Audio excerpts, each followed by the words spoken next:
is not relevant in evaluation. I think people should start doing this more scientifically, which is useful for their practice also, so that the patient doesn't leave them, and also for the patient to be benefited. Welcome all of you for this 5th session on reproductive immunology. I think we have spoken about the basics. We have spoken about chronic endometritis, intralipids, and the various aspects in reproductive immunology. So now is the time to connect all the dots so that every one of us can implement what has been told in the past 4 sessions, including this one, the 5th one, into their practice and help out more and more patients who are struggling with this frustrating condition of recurrent implantation failure and recurrent miscarriage. Over to you, sir. Okay, so I will actually just straight go to the screen sharing. Okay, and just basically get into the evaluation protocol which we need to understand. Okay, this is something which is actually available in our hospital as well. So, but I think going through this video is going to be better, is what I think. So we are trying to understand evaluation protocols and of course some treatment protocols, predominantly for patients who are having recurrent pregnancy losses, more than 2 losses, less than 8 weeks with cardiac activity. Okay, the first loss and embryonic pregnancy and all these things are to be completely ignored. Okay, apart from this, we are also going to look at recurrent implantation failure, where you have had more than 2 IVF failed for a great endometrium. So I'm talking of a normal ET. Simultaneously, I'm also talking for a normal morphological plus euploid embryo. All right. So when I talk of euploid embryo, I'm definitely trying to tell you that for a euploid embryo, I am suggesting PGTA testing. All right. So basically, whenever this couple has come in front of you, now you want to take and break this up. So I've just broken it up into 2 important parts. One is evaluation of the female partner. Second is evaluation of the male partner. All right. We've already discussed this, but there are certain important things about the male partner which you need to know, and you should never miss out on that. So that is the blood group of the male partner. Second is DNA fragmentation index plus morphology of the sperms. Very, very important aspect. In our country, obesity is a very, very correctable aspect of recurrent pregnancy loss in the absence of other things. Diabetes mellitus type 2, very, very important part in our country. Karyotyping of the male partner, extremely important, especially in very severe, very severe oligoasthenoteratozoospermia. And as doctors, it is important to understand that the inversions, and translocations are very, very common and linked to male partners. So these are the things in the male partners which will end up causing recurrent pregnancy losses, recurrent implantation failures, and you have to evaluate these particular things. When it comes to evaluation of the female partner, I have again tried to break this entire thing up into 3 parts, which is very, very important for all people to understand. Okay, and I think it's very good this way because this is the simplest way to remember. So the last part is immunology. It is not the first part. Okay, the last part is immunology. The first part is obviously anatomy. Okay, the second part is physiology. All right, just keep this distinction in your head. This is a very well thought out distinction for practical purposes. And we've been following this since the last 4 years. So people who think it is worthy enough can try to follow. It will take care of 90% of the problems which you will face. Okay. In anatomy, important to look at the 3D pelvic ultrasound. Okay. 3D pelvis ultrasound is mandatory. Okay. Second, always rule out endometriosis and other causes of distortion. Okay, so anything which is distorting the endometrial cavity, you have a fibroid distorting the endometrial cavity, you have an adenomyoma distorting the endometrial cavity.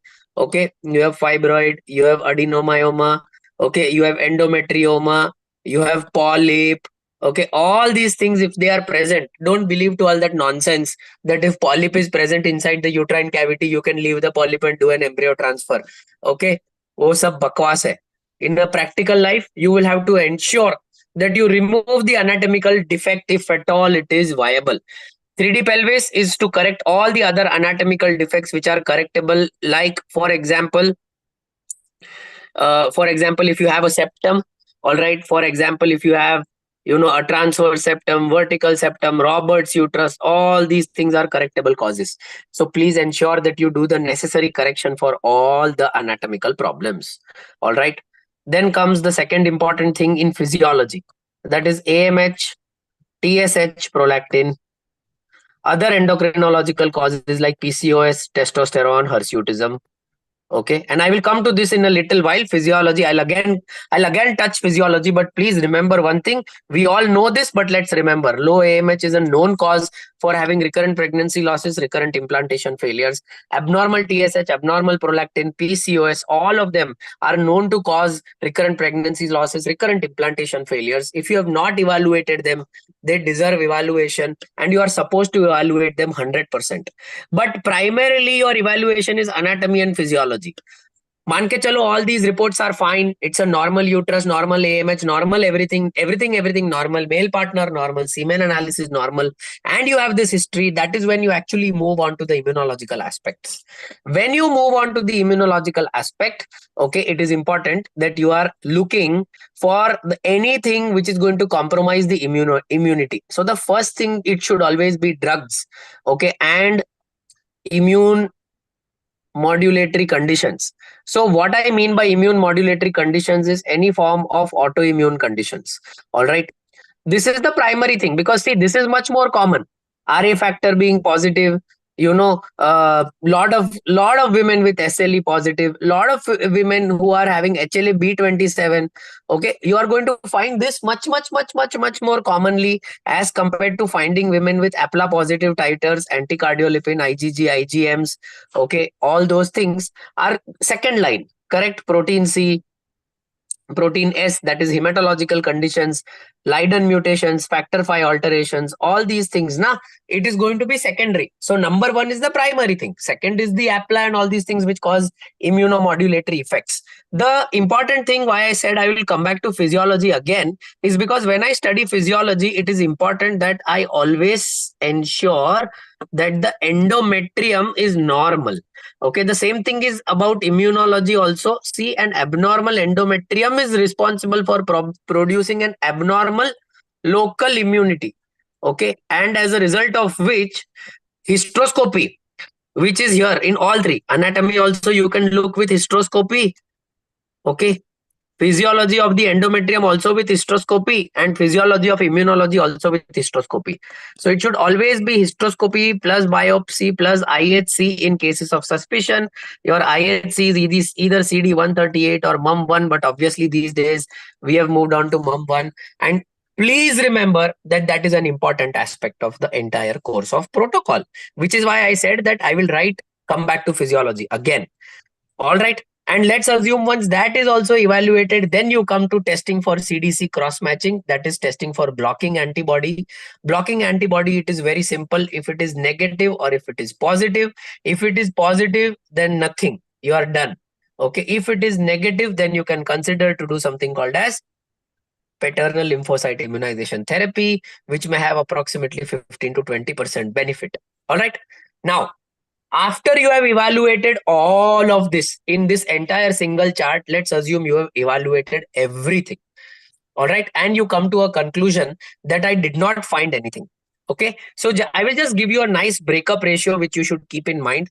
Usually in 10 to 15% of the times, it will be isolated male factor problems. Out of the problems which I have listed, around 75% of the problems you will be able to cover in the physiology if you add hysteroscopy plus biopsy plus IHC. There will still be remaining 25% of the population in whom, no matter what you have done, you will not be able to find out a cause. Okay, everything what you thought of has turned out to be normal. All right. And there are two answers to it. So the answer can be very simple. You can either blame it on immunology. So I'll not rub it off. Okay. I'll not rub it off. All right, so let me rub off everything. So now you know that none of these is the causes. So out of the 75%, now remains that, small subset, 20 to 25% of the population, where we call it is an idiopathic thing. All right, now this is the challenge. So what happens in your idiopathic conditions is, see, all the other conditions are treatable. Okay. So if I'm looking at treatable factors which we have already treated, can I add treatable factors plus any form of therapy? The answer is any other form of therapy if it is an immune modulator therapy. Okay. First, you have to treat the primary condition, then you can add an immune modulator therapy. Empirically, adding immune modulator therapy, okay, immune modulation empirically, okay, is going to only benefit in another 15 to 20% of the cases. It is not going to benefit in more population. And as clinicians, practically just remember one thing. You either have options of giving steroids for immune modulation, you either have option of giving intralipid for modulation, you have option for giving IVIG, which is expensive, you have option for giving thymosin alpha. Okay, I would actually just write steroids plus immune modulator drugs. Okay, immune modulator drugs here. Now, please remember one thing. Okay, if you have treated a septum and you add a steroid, it is okay. But you can't add a steroid without treating the septum. Okay, please don't do that. If you cure the patient out of endometriosis, do a radical excision, and then you add the patient on steroid, or let's say for thymosin alpha or something like that, then it is okay. But if you say, no, your ESHRE guidelines have stated that don't treat endometriosis and do all this nonsense, that is not okay. Okay, because remember, you are not going to change the immunity of the patient. You are not going to change the immunology of the patient. Your entire science is going to try to just alter it. Okay, and that is the word which is very important for you to understand. After you do all these things, okay, some of these empirical therapies, like how we have discussed, out of which steroid is the most promising thing, because it is, we don't know how it works in altering the local immunity, but it works. Thymosin alpha is again a very promising thing at the moment, but we must wait for more data.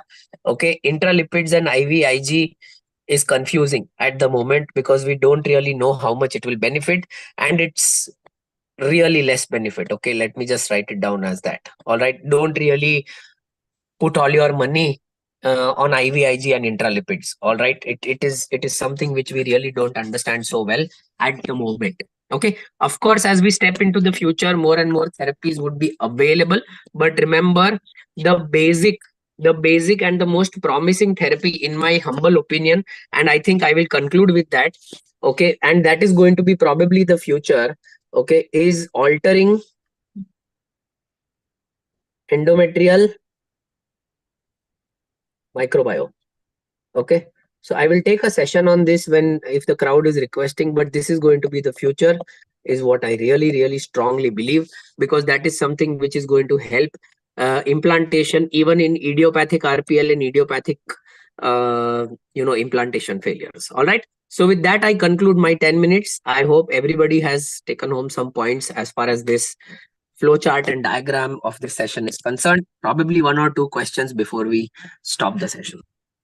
So, okay, just imagine like in your clinic, not in yours, like say in any of our clinics, a patient comes with previous 3 recurrent miscarriages of about say 7 weeks where the cardiac activity was seen, and now then it disappeared. So what is the first line of test, or what you would like to give? Do you say do a 3D scan, do a TSH, do HbA1c, do a karyotyping, do a APLA? Is this like, the first line? How do you say that you do it, or you have a Go in list? the order which I mentioned. Yeah. This order. Male partner needs to do this. Okay. Female partner, look at the anatomy, look at the physiology, look at the immunology. Just test them in order 1, 2, 3. Don't change the orders. Yeah. Don't Yeah. really see. We have had countless patients, and I'm sure everybody has had this, not just me. Okay, where we think it is an arcuate uterus. We do an office hysteroscopy. Okay, and on office hysteroscopy, we find that it is a partial septum. You cut off the partial septum, and once you cut off the partial septum, patient is very happy because she would have conceived spontaneously. Yeah. Correct. So this is something which is seen very commonly, very commonly, right? So just keep these small things in mind is what I really want to say to everyone. Okay, so you have a subset of patients who conceive naturally but end up in miscarriages who are young, and you have a subset of patients who are like, I mean, they need fertility treatment to conceive. So, is your Yeah, threshold to evaluate the fertility problems if they have? I mean, do you think you do that very differently than what you would do to a couple who conceive naturally, or it is same, the same? It's the same, same, is it? no So. changes.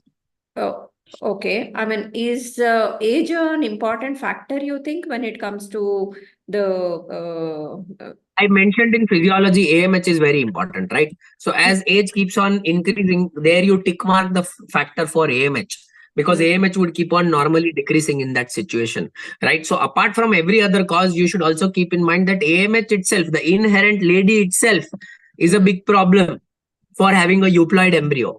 And if she Okay. doesn't have a euploid embryo, she might not have a proper implantation.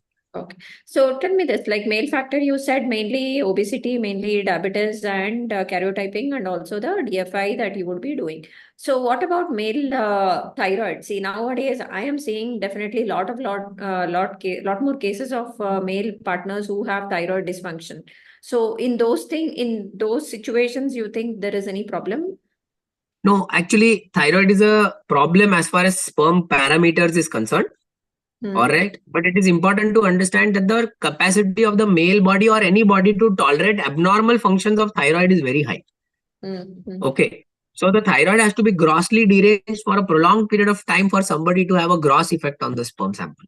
Yeah. So this hypertriglyceridemia that we are seeing, I mean, I have at least now 4 patients who are coming who have had miscarriages. You think their immunology also is slightly altered, or you think that hypertriglyceridemia is nothing related to?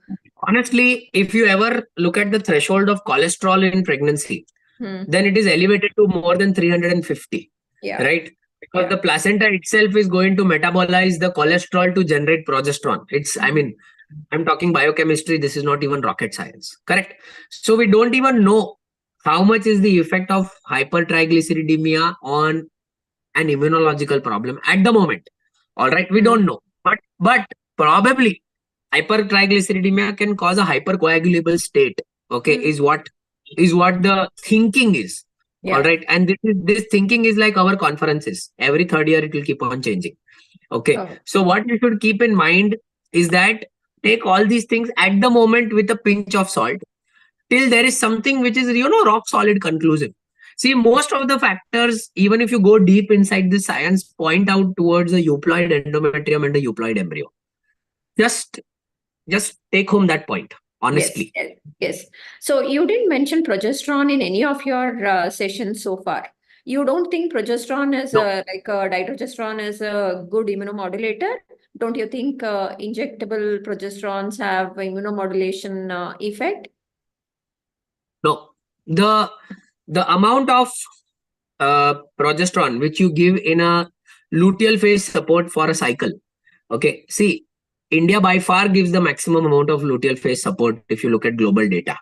Okay, if you extrapolate our luteal phase support, our single patient will be equivalent to 4 patients of somebody else. Correct? So we are already doing excessive progesterone. Honestly, giving that proluton and proluton injections and all these things, I personally think there is no effect. Okay. I think people who will abort, people who will not abort, because the amount of progesterone which you supply through the proluton is far, far, far less than what that local syncytial trophoblast is producing for that pregnancy. Yeah, Correct? yeah, So correct. it is far, far less, honestly. Mm. So I personally, that's the reason why I did not mention. And because I wanted to drive home that point that, if somebody's come to you with bleeding in early pregnancy, if you have a luteal phase support, which is continuing, let's say till 9 weeks or 10 weeks, you don't really need to go and double it because the number of progesterone receptors locally are going to be the same. Correct? Yeah, yeah. Yeah, I think we are good. So the rest of the questions we'll take it on WhatsApp. It was a wonderful session. I think the connecting of the dots is perfect with this session. So I hope all of you have benefited from these immunology sessions. So Dr. J has put up the message where if anybody wants to send the endometrial biopsy samples for the immunohistochemistry for MUM1, I think you can go ahead and contact him on his number, which is mentioned on the WhatsApp. So thank you, everyone. We'll see you next week. Thank you, sir. Thank you.